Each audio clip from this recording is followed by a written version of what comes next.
Okay guys, welcome to Micro Unit 3 TLFRs. That means to look fors. Quantity to produce, MR equals MC. That tells me my quantity. Make sure you remember that. That tells us our quantity to produce most profitably, or profit maximization, which might be different than revenue maximization when we get to imperfect competition, so keep that in mind. Two very important overall ideas. Price equals marginal cost is allocative efficiency. Price equals minimum ATC or least cost production is productive efficiency.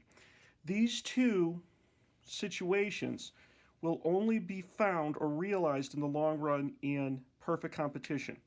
All the other market structures are not at allocative or productive efficiency. General cost curves, right? Total variable cost over quantity is average variable cost. Total fixed cost over quantity is average fixed cost. Average fixed cost plus average variable cost equals average total cost, right? Conceivable, and then marginal cost is the change in total cost for producing 1 unit more. But think about it, marginal cost, if fixed cost doesn't change, is the change in variable cost as well, right? The change in variable cost to produce 1 more. Our cost curves that have variable in them all have that fishhook shape to some extent, go down then up because of diminishing marginal returns. Our productivity curves go up and down because of diminishing marginal returns, like the marginal product and average product curve. Really easy to see a FRQ where you might have these equations on there as a central part where you go through with some calculations. You have to figure out what the numbers are and if the firm produces. The firm shuts down anytime price is below average variable cost. Short run production between average variable and average total, and then we have to earn a normal profit in the long run, okay?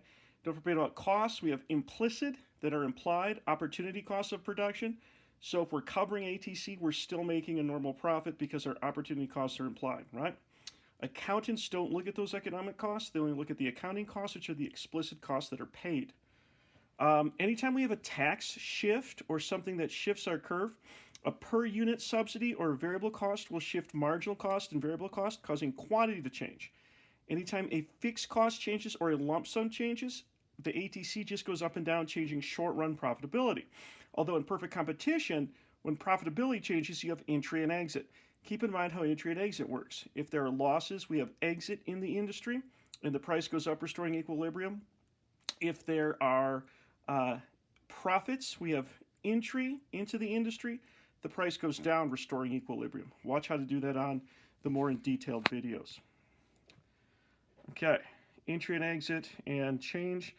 Last thing to think about is total revenue, total profit, total cost calculations. Think about how you might see those on a test where you've got those square again. Remember when we did our worksheets on this and we had to pronounce them, the monopoly versus pure competition worksheet? I think I might do a review like that as we get closer to test, but like the hajikaba.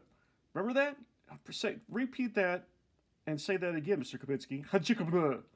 Right, where we have to figure out the total cost, total profit by calculating cost per unit times quantity sold, calculating price per unit times quantity sold, and looking at those rectangles of cost and revenue and profit differences.